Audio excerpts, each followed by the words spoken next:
এবং পানির কলকাল ধ্বনিতে আমি এখন এই যে তিস্তার পানি ছুঁয়ে দেখতেছি। ডিমলা বাজার থেকে শুরু করে আমরা যাব আজকে কলোনি বাজার। এখানে বিকেলবেলা অনেক খেলাধুলা হয়ে থাকে। জনতা কলেজ, খগাখড়িবাড়ি, ডিমলা, নীলফামারী গর্ত হয়ে গেছে। এটা বামে বিজেপি ক্যাম্প দেখতে পাচ্ছেন আপনারা। আম, জাম, কাঁঠাল অনেক কিছু বিক্রয় করা হচ্ছে এখানে। ডিমলা উপজেলার সঙ্গেই তিস্তা বাঁধে এসে অবস্থান করলাম। নৌকায় করে যাচ্ছেন তারা বা মহিষ ঘাস খাচ্ছে। এইমাত্র যাত্রা শুরু হইলো। ডিমলা বাজার থেকে শুরু করে আমরা যাব আজকে কলোনি বাজার পর্যন্ত। এটা হচ্ছে মোড়, ডিমলা সটিবাড়ি মোড়। এই মুহূর্তে আছি।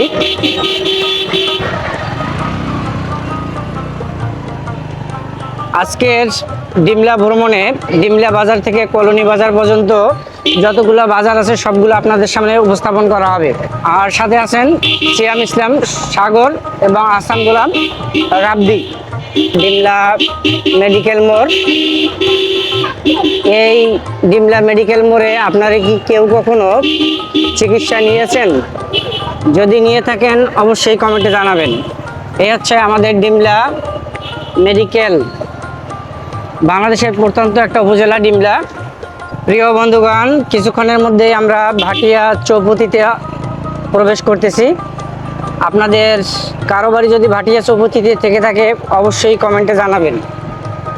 এই যে একটা প্রাথমিক বিদ্যালয় আপনারা দেখতে পাইলেন। ভাটিয়া চৌপতি ঘিরে অনেক ইতিহাস বা অনেক স্মৃতি অনেকের মনে আছে। আর এটার নাম ভাটিয়া চৌপতি এই জন্য রাখা হয়েছে যে ভাটি অঞ্চল থেকে লোকগুলো এখানে এসে বসবাস করত এবং ভাটিয়া ছিল বিদায়, অর্থাৎ দক্ষিণবঙ্গে বসবাসকারী লোকজনকে আমাদের উত্তরবঙ্গের লোকজন ভাটিয়া বলতো। এই জন্য এটার নাম ভাটিয়া চৌপতি, মানে এখানে ভাটিয়াদের বসবাস বেশি ছিল। আপনারা এখানে আসলে দেখতে পারবেন ইট বিক্রয় করা হচ্ছে। এখানে ভাটা থেকে এনে সুলভ মূল্যে ইট বিক্রয় করা হয় এই ভাটিয়া চৌপতিতে।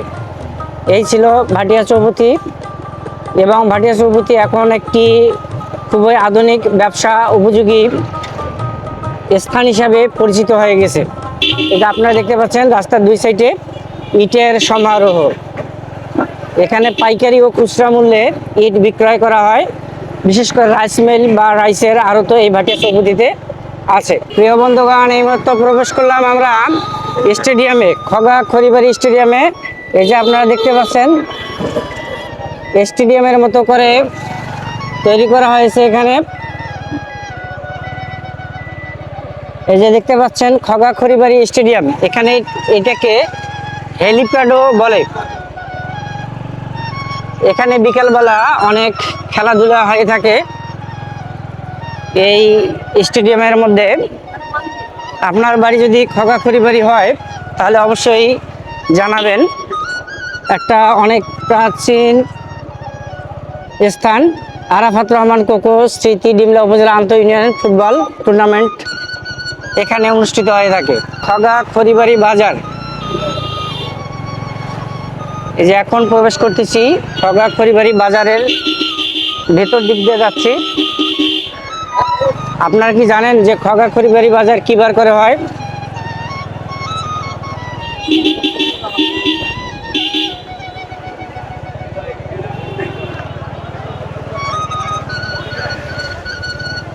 এই মাত্র আমরা খগাখড়িবাড়ি অতিক্রম করলাম।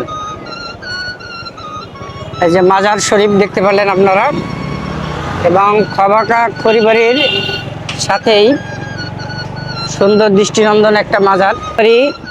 জনতা কলেজের দৃশ্য। এই হচ্ছে প্রধান গেট, জনতা কলেজ খগাখড়িবাড়ি ডিমলা নীলফামারী। এটা ডিগ্রি কলেজ, খগাখড়িবাড়ি জনতা ডিগ্রি কলেজ। বামে খগাখড়িবাড়ি উচ্চ বিদ্যালয়। এই যে হাতের বামে রোডটা চলে গেল ডাঙ্গারহাট থেকে শুরু করে ঠাকুরগঞ্জ, আর এটা গেল আমাদের টুনিরহাট। টুনিরহাট ভাতের হোটেল, টুনিরহাট একটা রাস্তা চলে গেল এদিকে। টুনিরহাট নামটা কেন হয়েছিল আপনারা কেউ যদি জেনে থাকেন অবশ্যই কমেন্টে জানাবেন। কেন এই বাজারের নাম টুনিরহাট করা হলো? প্রিয় বন্ধুগণ, আজকে কয়েকদিন ধরে ভারী বর্ষণের কারণে রাস্তাঘাট একবারেই কর্দমাক্ত হয়ে গেছে। এই মুহূর্তে যাচ্ছি আমরা টুনিরহাটের ভেতর দিক দিয়ে।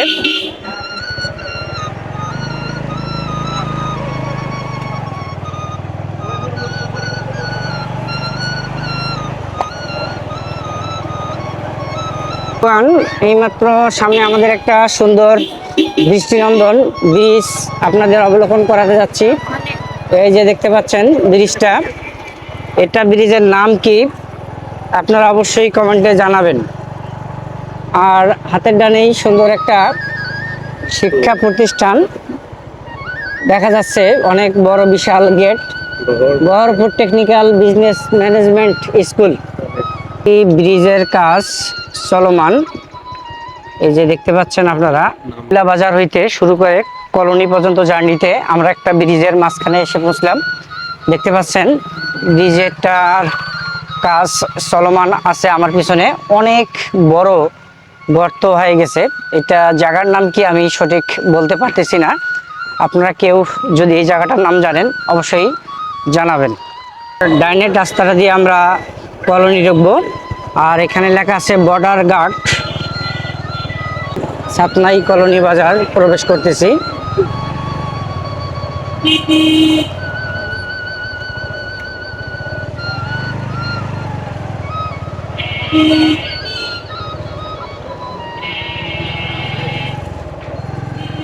বিজিবির একটা বিজিবি ক্যাম্প, বামে বিজিবি ক্যাম্প দেখতে পাচ্ছেন আপনারা। আজকে হয়তো হাটের দিন, চারা গাছ বিক্রি করতেছে অনেক চাচা মুরব্বিন একরাম, এবং সবুজ টিনের যে বেড়াটা দেখতে পেলেন সেটা হচ্ছে বিজিবি ক্যাম্প। এই যে দেখতে পাচ্ছেন আজকে হাটবার, সামনে স্মৃতিসৌধ। এই যে কলা, আম, জাম, কাঁঠাল অনেক কিছু বিক্রয় করা হচ্ছে এখানে। যে কলা, কাঁঠাল, গ্রামীণ হাট, রসুন, পেঁয়াজ থেকে শুরু করে শাকসবজি, টাটকা হলুদ, গুঁড়ামরিচ সব কিছুই বিক্রয় করছে কলোনির হাটে। আপনারা এই মুহূর্তে দেখছেন সাতনাই কলোনি বাজার। আজকে হাটের দিন।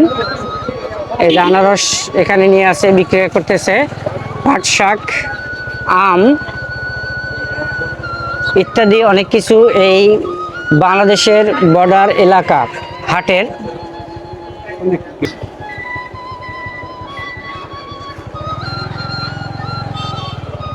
অতিক্রম করে আমরা বাদ বরাবরে গেছি। আর কলোনি বাজার হচ্ছে বাংলাদেশ নীলফামারী জেলার ডিমলা উপজেলার সর্বশেষ ভারতের সীমান্তবর্তী একটি হাট। আপনারা যে হাটটি দেখলেন সেটা হচ্ছে ভারতের সীমান্তবর্তী কলোনি বাজার। এখন আমরা যাচ্ছি তিস্তা ব্যারেজে, অর্থাৎ তিস্তা নদীর সাইডে।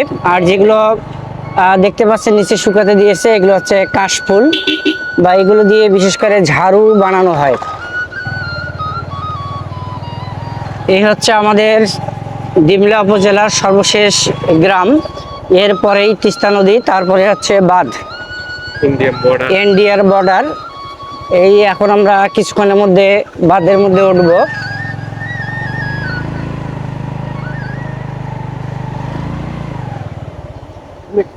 এই যে দেখতে পাচ্ছেন দক্ষিণ ঝাড়বাড়ি মহেশ্বর, এই যে তিস্তা নদী আপনারা দেখতে পাইলেন। প্রিয় বন্ধুগণ, এইমাত্র আমি তিস্তা বাঁধে এসে অবস্থান করলাম।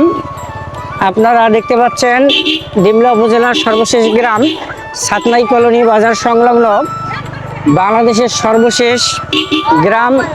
এরপরে ভারতের বর্ডার, আর তারপরে আছে তিস্তা বাঁধ। আজকে এই বিষয়গুলো আপনাদের সামনে তুলে ধরবো, আর ভিডিওটি শেষ পর্যন্ত দেখবেন। আর যারা এখনো আমার চ্যানেলটিকে ফলো করেননি, সাপোর্ট করেননি, সাপোর্ট করবেন। এই যার উপরে বাড়ি, এটা বাঁধ, এটাকে দিয়ে তিস্তার পানিকে কন্ট্রোল করা হয়েছে। আর এই বাঁধের উপরেই যাদের ঘর বাড়ি নেই তারা এখানে আছেন। এই যে দেখতে পাচ্ছেন তিস্তা নদী পানিতে ভরপুর হয়ে গেছে। একটা নৌকা, অনেকে নৌকায় করে যাচ্ছেন। এই যে অসংখ্য পানি, ওই সামনে দেখা যাচ্ছে চর, তিস্তার চর, পানি এবং তিস্তা নদী। আর আপনারা যারা বাঁধের চিত্র দেখতে চাচ্ছিলেন তারাও এখান থেকে দেখে নিতে পারেন যে তিস্তার পাড়ের জনগণ কিভাবে কঠিন অবস্থায় জীবনযাপন করেন।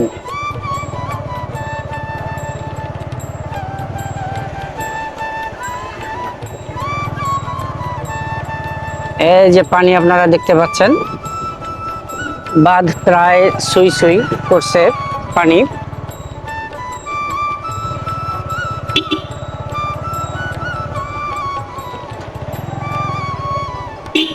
তো আমরা ছাতনাই কলোনি গ্রোয়িং বাঁধে এসে পৌঁছলাম। আপনারা দেখতে পাচ্ছেন এখন এই মুহূর্তে অবস্থান করতেছি ছাতনাই কলোনি গ্রোয়িং বাঁধে। আর এই যে দেখতে পাচ্ছেন এদিকে তিস্তা নদী। আর এখানেও যদি দেখাই, ধুধু চোখ যত দূর যায় শুধু তিস্তা নদীর পানি আর পানি। এই যে দেখতে পাচ্ছেন আপনারা, দুই দিকেই শুধু পানি। এই জায়গাটিকে দেখার জন্য অনেক দূর দূরান্ত থেকে লোকজন আসেন তিস্তার পার দেখার জন্য এবং গ্রোয়িং বাঁধটাকে দেখার জন্য। এখানে তো ট্রলার দিয়ে লোকজন যাতায়াত করেন এবং এক স্থান থেকে আর এক স্থানে যান সাধারণত পার হয়ে এখানে। আর এখানে আসলে এই সর্বশেষ তিস্তার স্থান। এখন দেখাবো আমি তিস্তা নদীর গ্রোয়িং বাঁধের সেই দৃশ্য। এই যে আপনারা যে দেখলেন, ওই ওখান থেকে শুরু করে এই পর্যন্ত গ্রোয়িং বাঁধে দিয়ে তিস্তা নদীর ভিতর পর্যন্ত যাওয়া হয়েছে। আর এই লাইনটাতেই সাধারণত পানি। এই যে দেখতে পাচ্ছেন এখানে ভেড়া বা মহিষ ঘাস খাচ্ছে। আর দূরে, ওই অনেক দূরে ছেলেরা মাছ মারছে। এই যে যদি জুম করে দেখাই আপনাদের, ওই যে অনেক দূরে ছেলেরা মাছ মারছেন। এবং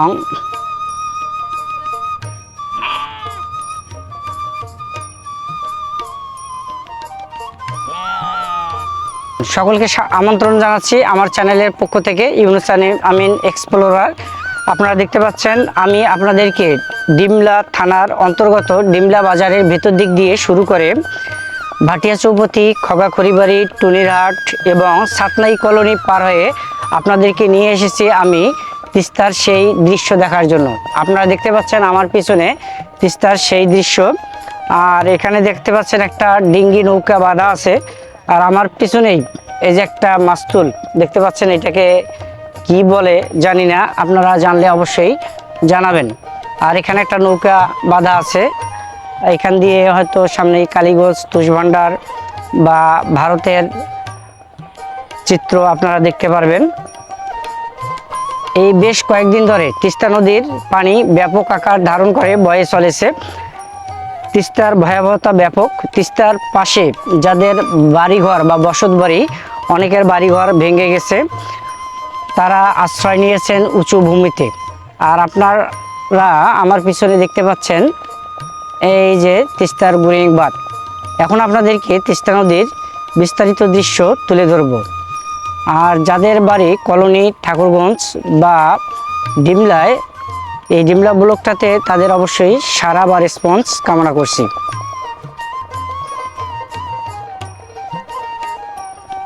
এই যে দেখতে পাচ্ছেন নদী, আর নদীর এই যে ঢেউ আসতে পড়ছে, সূর্য প্রায় অস্ত যাওয়ার মতো। আর নদীর কলকল ধ্বনি এবং পানির শব্দ আপনাদের জানি না কতটুকু মুগ্ধ করবে। আর বিকালবেলা এই পানির কলকল শব্দ এবং সিনারি দেখতে হলে আপনাদের অবশ্যই আসতে হবে ডিমলা উপজেলার ছাতনাই কলোনি এই গ্রোয়িং বাঁধে। এই যে দেখতে পাচ্ছেন পানির কলকল শব্দ, আর ওই যে দূরে সূর্য অস্ত যাওয়ার মতো। তিস্তা যেন এখন তাদের যৌবন ফিরে পেয়েছে এবং পানির কলকল ধ্বনিতে মুখরিত।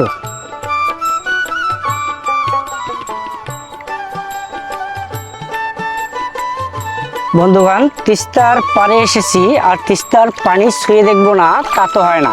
আমি এখন এই যে তিস্তার পানি ছুঁয়ে দেখতেছি।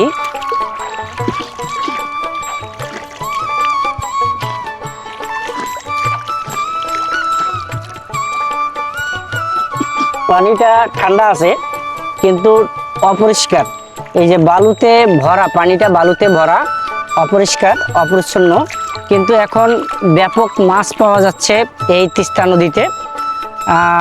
বিশেষ করে বালিয়া মাছ, শাটি মাছ, শোল মাছ, বোয়াল মাছ ইত্যাদি নানান মাছ নদীর তিস্তা নদীতে পাওয়া যাচ্ছে।